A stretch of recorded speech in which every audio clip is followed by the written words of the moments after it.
चाल चक्र का बाप। इससे पहले ना किसी ने सुनी, ना किसी ने देखी इतनी सटीक भविष्यवाणी। चाल चक्र। नमस्कार, बहुत स्वागत है आपका। आप देख रहे हैं चाल चक्र और मैं हूं आपके साथ शैलेंद्र पांडे। जीवन की मुश्किलों में व्यक्ति को सिर्फ एक ही सहारा सूझता है और सूझना भी चाहिए, वो सहारा है ईश्वर का।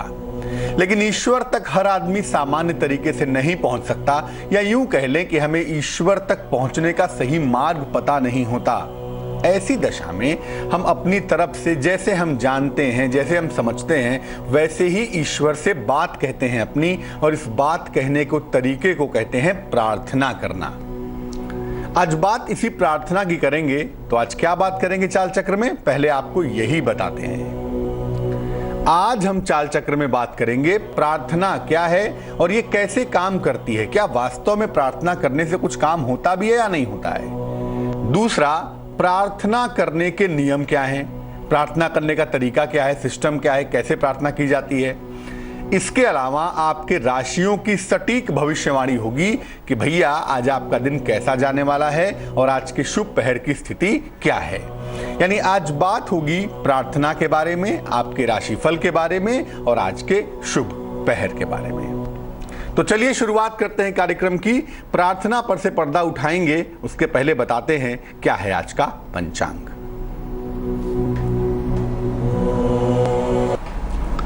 आज तिथि है फाल्गुन कृष्ण पक्ष की पंचमी तिथि। आज का नक्षत्र है स्वाति नक्षत्र।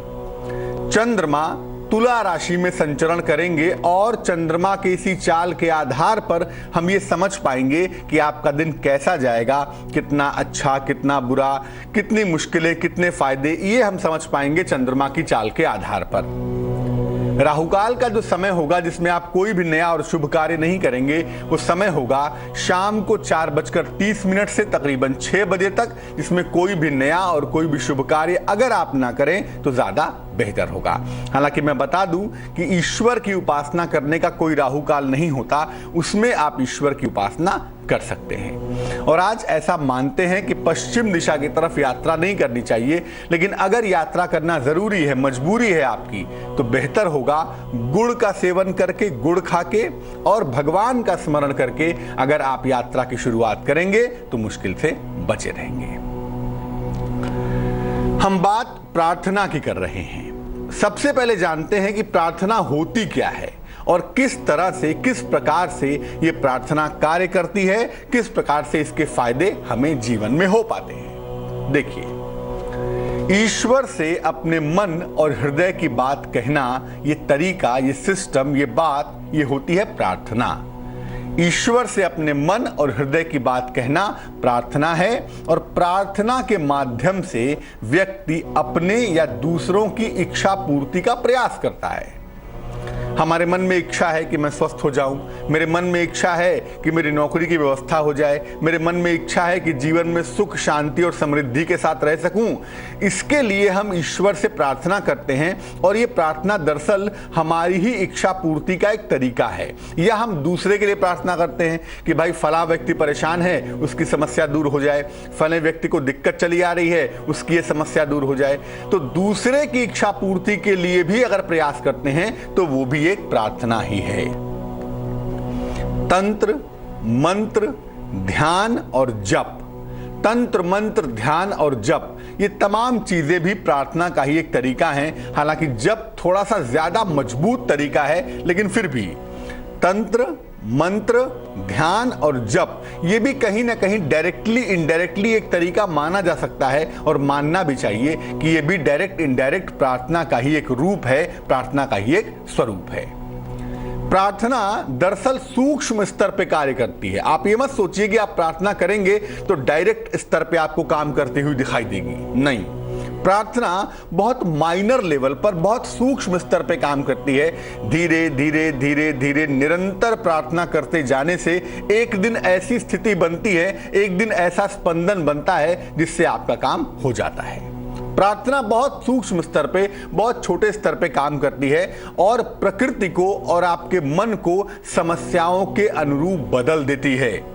जैसे मान लिया आपका कोई संस्कार है, आपको उसको भोगना है, आपको तकलीफ उठानी है तो आप उठाएंगे, लेकिन जब आप प्रार्थना करेंगे तो प्रकृति उस समस्या को थोड़ा सा कम कर देगी, इंटेंसिटी कम हो जाएगी और आपका मन ज्यादा मजबूत हो जाएगा, आपका मन ज्यादा स्ट्रांग हो जाएगा उस समस्या को झेलने के लिए, उस समस्या को समझने के लिए। तो जब आप प्रार्थना करते हैं तो प्रार्थना से आपका मन और प्रकृति ये दोनों ही आपके अनुरूप बदल जाती है, आपके अनुरूप कन्वर्ट हो जाती है और इसके फायदे होते हुए आपको दिखाई देते हैं।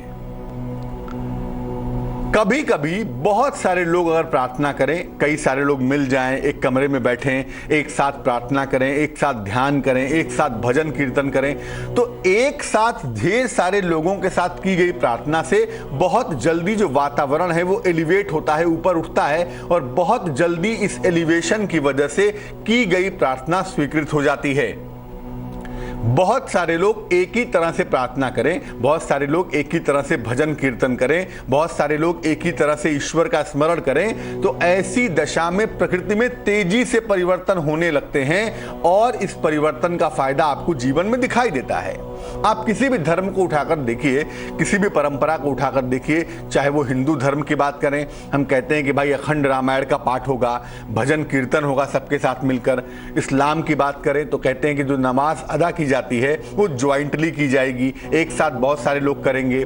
क्रिश्चियनिटी की बात करें तो उनके यहाँ भी रविवार को एक परंपरा होती है कि सभी लोग गिरजा घर जाके वहां प्रार्थना करेंगे।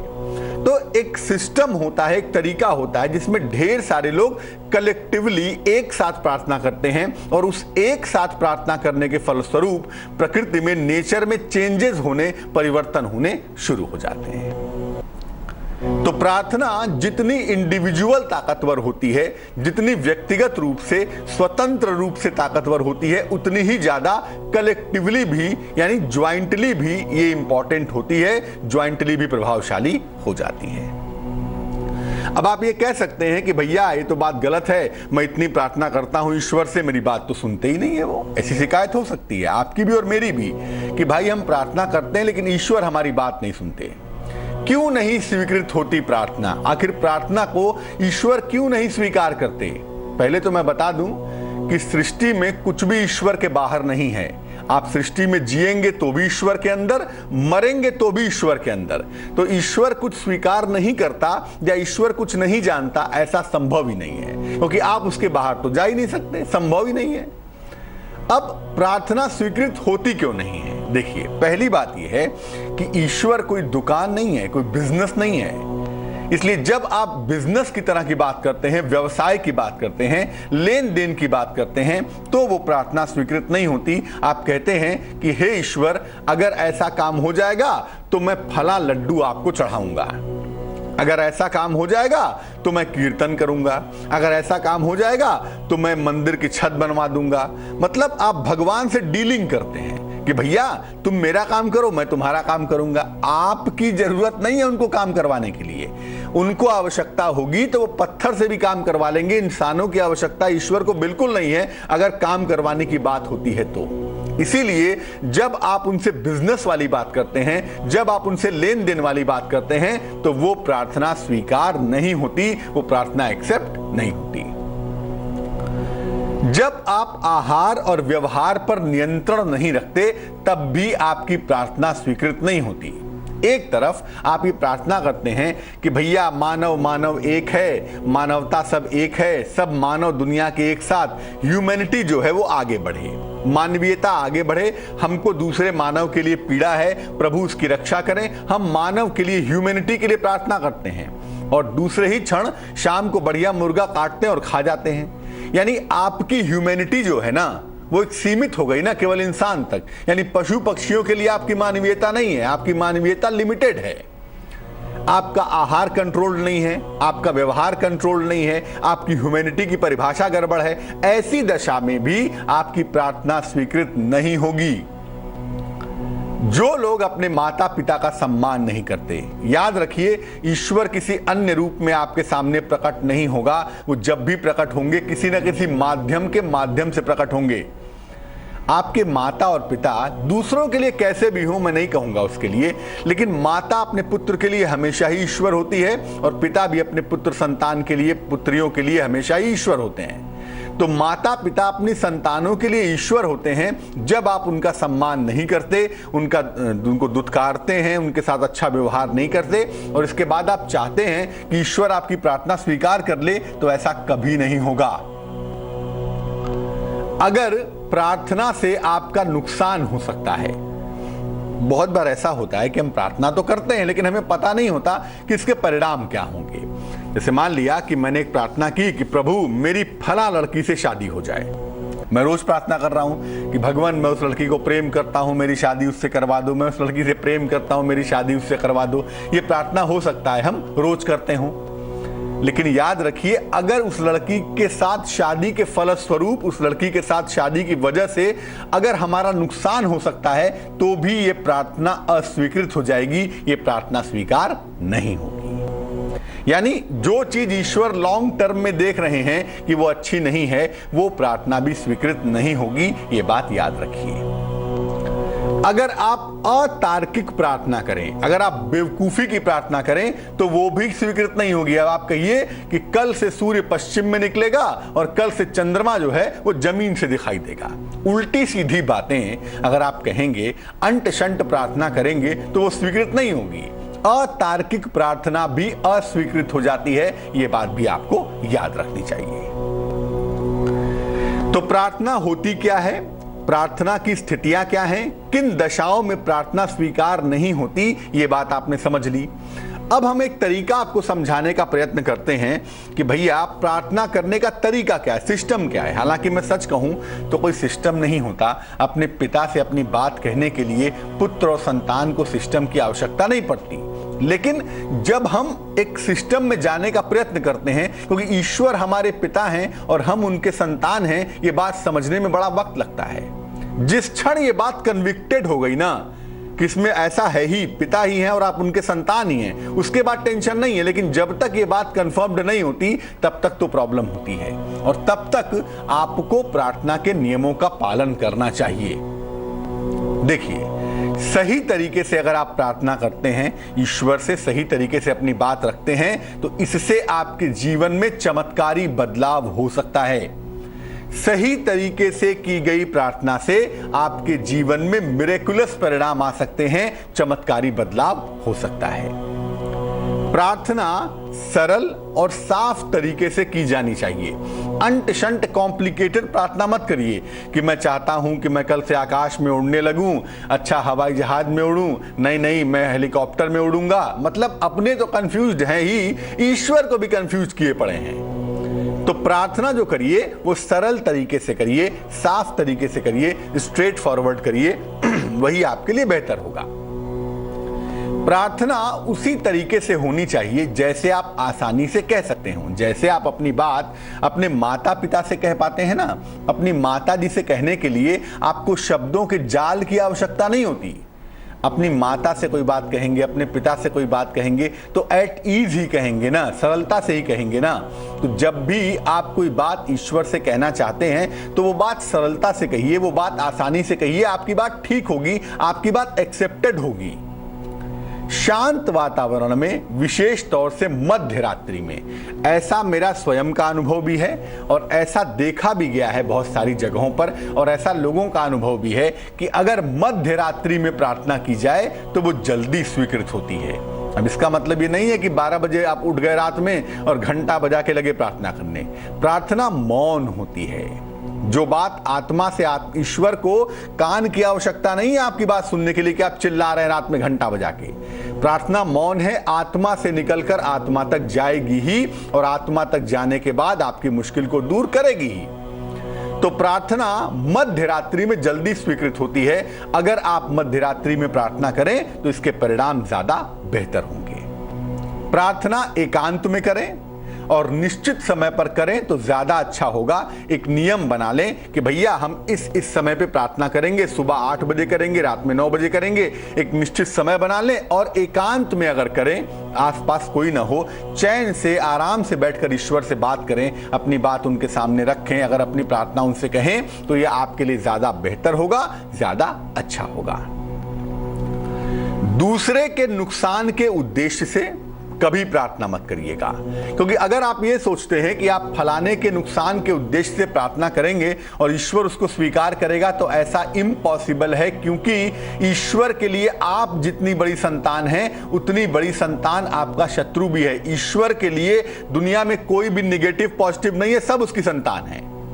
इसीलिए दूसरा मर जाए, दूसरे को नुकसान हो जाए, ये अंट शंट प्रार्थना मत करिए। और अतार्किक प्रार्थना, पहले भी आपको बताया कि सूरज ना उगे, चंद्रमा दिन में उगने लगे, ये सब उल्टी पलटी प्रार्थना मत करिएगा, ये सब भी स्वीकृत नहीं होगी।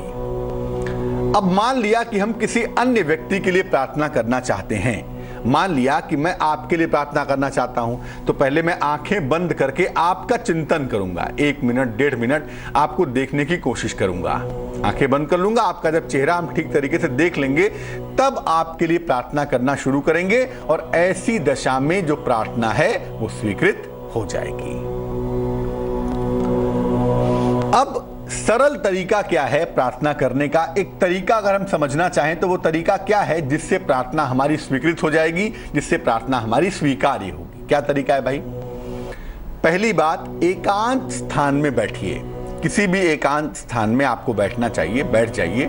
अपनी रीढ़ की हड्डी को बिल्कुल सीधा रखेंगे, अपने स्पाइनल कॉर्ड को बिल्कुल स्ट्रेट रखेंगे, बिल्कुल सीधा रखेंगे। पहले अपने इष्ट देव को, जिसको भी आप अपना इष्ट मानते हो, जिसके प्रति भी आपकी श्रद्धा हो, उनको याद करेंगे, या अपने गुरु को, अगर आपके पास कोई गुरु हैं तो उनको याद करेंगे, या ईश्वर का ध्यान करेंगे, उनको याद करेंगे। अपने इष्ट, अपने गुरु या अपने ईश्वर का आपको ध्यान करना बेहद जरूरी होगा, बेहद इंपॉर्टेंट होगा। इसके बाद जो भी प्रार्थना आपको करनी है वो आप करिएगा। ध्यान करने के बाद निश्चित रूप से आपको फायदा होगा, और जो भी आप प्रार्थना करेंगे उसको गोपनीय रखिएगा, क्योंकि देखिए ईश्वर की और आपकी जो बात है ना, वो शब्दों से, कान से, जबान से नहीं होती, वो बात आत्मा से, आत्मा की होती है। इसीलिए अपनी प्रार्थना को अगर आप गोपनीय रखें तो आपके लिए ज्यादा बेहतर होगा। जब भी मौका मिले अपनी प्रार्थना को आप दोहराते रहें और मन ही मन ईश्वर से प्रार्थना करते रहें।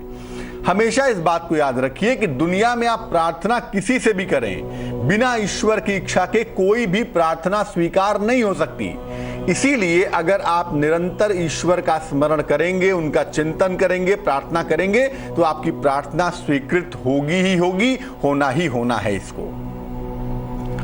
तो प्रार्थना का एक तरीका है, एक सिस्टम है, और सिस्टम में सबसे बड़ी बात याद रखिए कि जितना आप ईश्वर को अपने निकट महसूस करेंगे ना, ईश्वर आपको उतने ही निकट महसूस होंगे और उतना ही जल्दी आपकी प्रार्थना स्वीकृत होगी।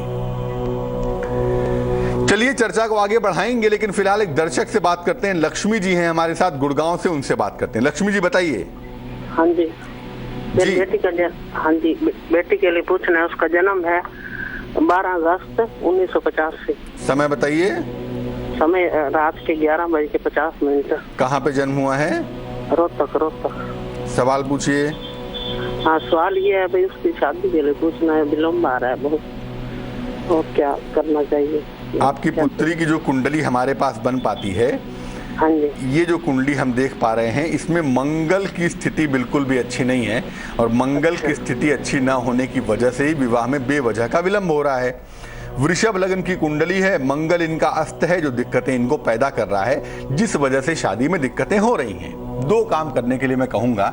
एक तो मंगल को मजबूत करने का सबसे अच्छा तरीका यह है कि रोज सुबह सूर्य देव को जल चढ़ाएं, और जल में थोड़ी सी रोली, जिसको आप कुमकुम भी कहती हैं, वो मिला के भगवान सूर्य को जल दें तो बहुत अच्छा होगा, पहली बात। दूसरी बात यह है कि सुबह और शाम दोनों समय इनको बोलिए, भगवान शिव की उपासना करेंगी। और सबसे अच्छा तरीका यह है कि किताब आती है रुद्राष्टक, रुद्राष्टक, उसको हिंदी में पढ़ लें या संस्कृत में पढ़ लें। रुद्राष्टक का रोज सुबह पाठ किया जाएगा। रुद्राष्टक है, नमामि शमीशान निर्वाण रूपम विभुम व्यापकम ब्रह्मवेद स्वरूपम। संस्कृत में या हिंदी में रुद्राष्टक अगर सुबह शाम पढ़ें और साथ में सूर्य देव को रोली मिलाकर जल अर्पित करें तो इनका विवाह जल्दी से जल्दी हो जाएगा। चर्चा को हम यकीनन आगे बढ़ाएंगे, लेकिन पहले जानते हैं कि अब हम आपको क्या बताने वाले हैं। अब हम आपको बताने वाले हैं आज के दिन के राशियों का हाल क्या है, एक संभावना क्या है कि आज का दिन आपका कैसा जाएगा, कैसे आप अपने दिन को बेहतर बना पाएंगे, कौन सा रंग आज आपके लिए शुभ होगा, कितने प्रतिशत का भाग्य आज आपका साथ निभाएगा, आपके दिन का हाल क्या होगा, ये तमाम बातें अब आपको बताएंगे। तो चलिए शुरुआत करते हैं राशिफल की, जानने की कोशिश करते हैं कि आज के दिन के कैसा जाने की संभावना बनती है, क्या पॉसिबिलिटी है आज की। बात सबसे पहले करेंगे मेष राशि की। मेष राशि के जो लोग तकनीकी क्षेत्र में हैं, टेक्निकल फील्ड में हैं, उनके लिए लाभ का मामला है। तकनीकी क्षेत्र के लोगों को लाभ होता हुआ दिखाई देता है, खुश हो जाइए। प्रिय व्यक्ति से आपकी भेंट होती हुई भी दिखाई देती है, किसी प्रिय व्यक्ति के साथ आपकी भेंट होगी, आपकी मुलाकात होगी और ऐसा लगता है कि जीवन थोड़ा सा बेहतर होता हुआ दिखाई देगा। अगर कोई काम रुका हुआ है, अगर कोई काम फंसा हुआ है तो और भी प्रसन्न हो जाइए, क्योंकि आज के दिन आपका रुका हुआ फंसा हुआ काम भी पूरा हो जाएगा। शुभ रंग जिसका इस्तेमाल करेंगे आप और आपको बेहद फायदा होगा, वो शुभ रंग होगा पीला और भाग्य आपका साथ निभाएगा तकरीबन 90%। वृष राशि, परिवार में समस्या आ सकती है और ये समस्या बेवजह आ सकती है। बिना कारण के अनावश्यक कलेश हो सकता है, बिना कारण के तनाव बढ़ सकता है। क्रोध पर अगर आप नियंत्रण बनाए रखें तो आपके लिए बहुत सुंदर होगा, बहुत अच्छा होगा। कुछ भी ऐसा मत करिएगा जिससे अनावश्यक विवाद बढ़ जाए। नौकरी में दिक्कतें आ सकती हैं, समस्या हो सकती है, इसका भी अगर आप ध्यान रखें तो आपके लिए बहुत अच्छा होगा। शुभ रंग जिसका इस्तेमाल करके आप जीवन को बेहतर बना पाएंगे वो शुभ रंग होगा हरा और भाग्य आपका साथ निभाएगा तकरीबन 87%। मिथुन राशि, परिवार का सहयोग आपको लगातार मिलता हुआ दिख रहा है। परिवार का सहयोग आपके साथ लगातार बना रहेगा। आपके जीवन साथी की उन्नति होती हुई दिखाई देती है, यानी आपके सितारे आपके लाइफ पार्टनर के लिए आज बहुत अच्छे साबित होने वाले हैं।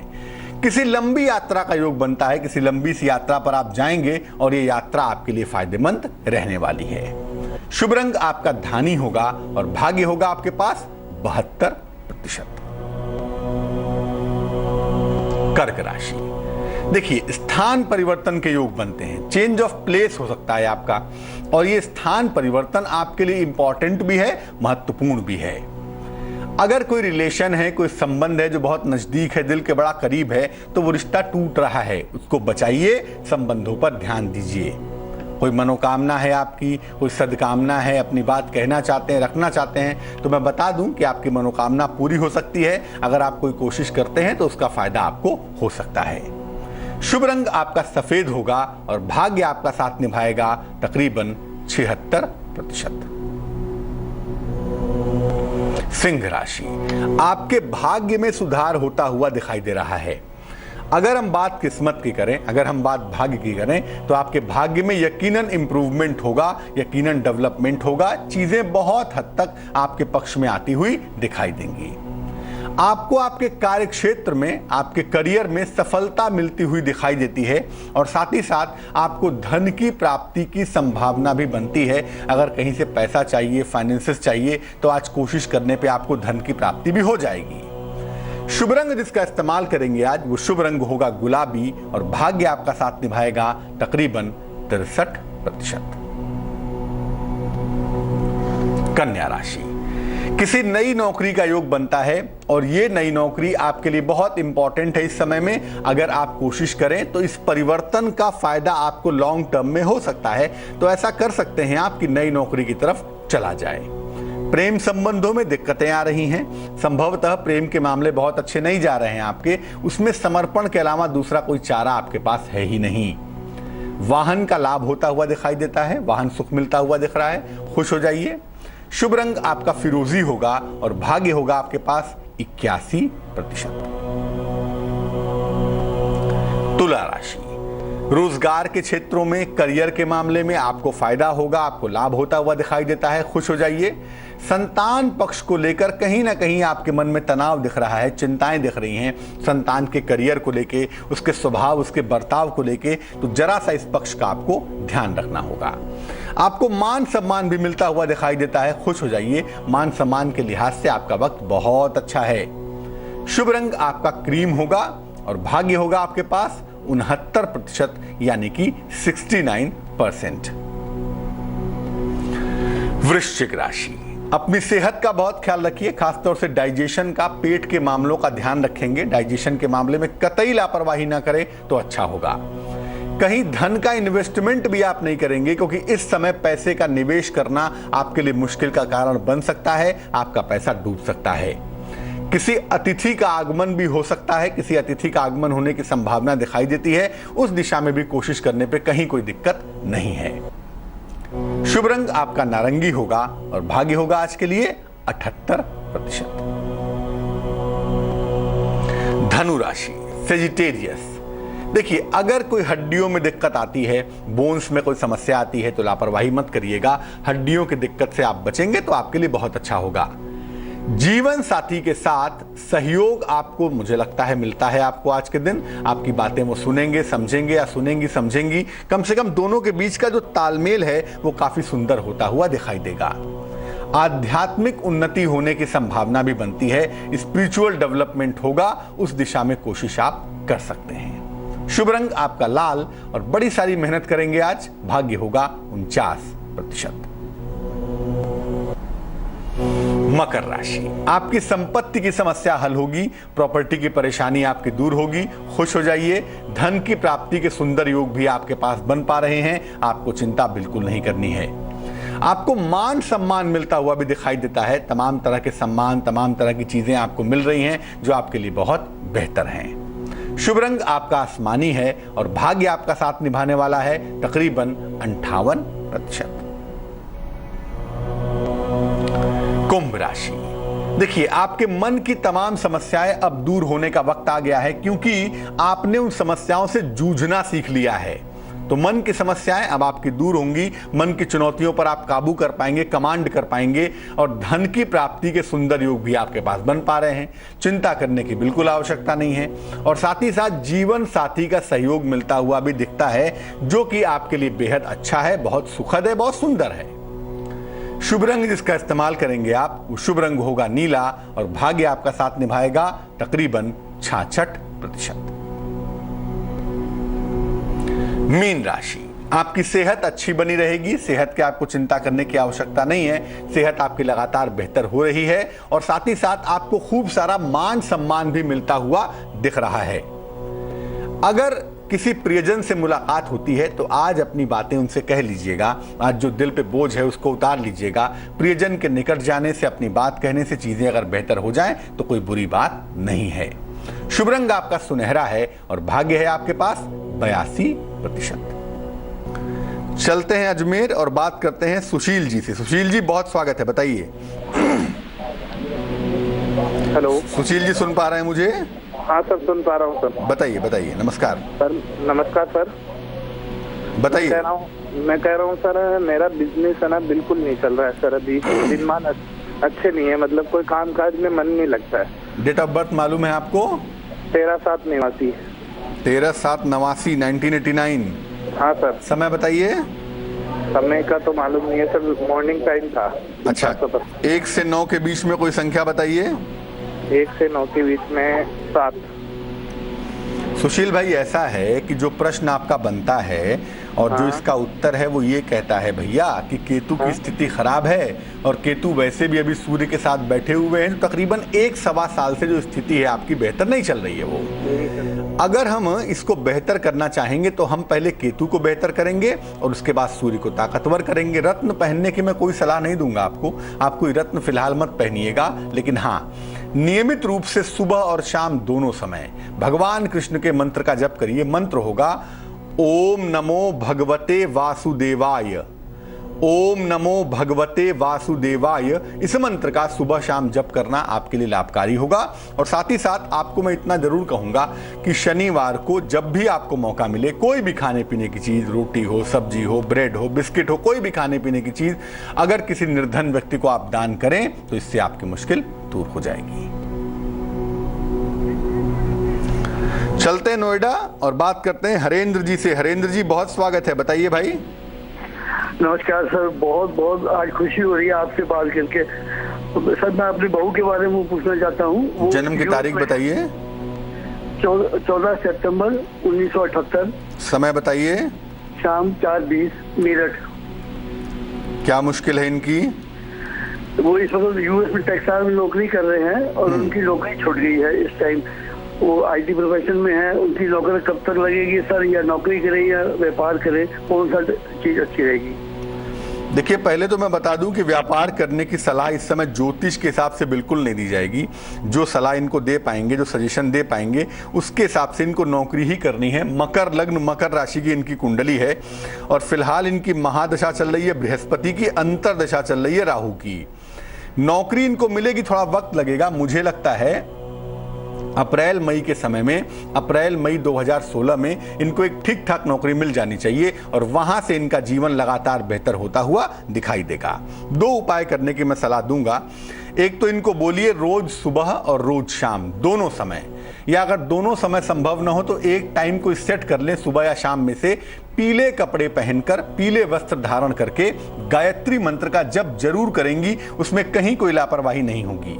और दूसरा, एक पन्ना अगर आप इन्हें पहना सकें, 6-7 रत्ती का पन्ना चांदी की अंगूठी में, सीधे हाथ की छोटी उंगली में, बुधवार की शाम को धारण करवाना इनके लिए विशेष बेहतर होगा।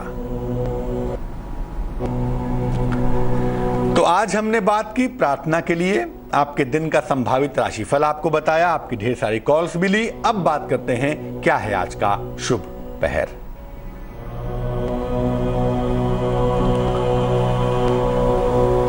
आज का शुभ पहर होगा दोपहर के 1 बजे से तकरीबन 2:30 तक। आज का शुभ पहर होगा दोपहर के 1 बजे से तकरीबन 2:30 तक। इस समय में अगर आप गुड़ और गेहूं का दान करें तो निश्चित रूप से आपके जीवन में जो सूर्य की समस्याएं हैं, जो सूर्य की प्रॉब्लम्स हैं, वो बहुत हद तक कम होंगी, सूर्य की मुश्किलें गायब हो जाएंगी। लेकिन याद रखिए, ये दान उसको करेंगे जो निर्धन व्यक्ति होगा, जो गरीब व्यक्ति होगा, जिसको जरूरत होगी। आज के लिए चाल चक्र में बस इतना ही। आशा हम करेंगे कि आप अपनी बात अपने पिता तक, यानी परम पिता तक प्रार्थना के माध्यम से ठीक तरीके से पहुंचा पाएंगे। फिलहाल हमें दीजिए इजाजत, लेकिन आगे जरूर देखिए रिश्तों की कहानी संजय सिन्हा के साथ। नमस्कार।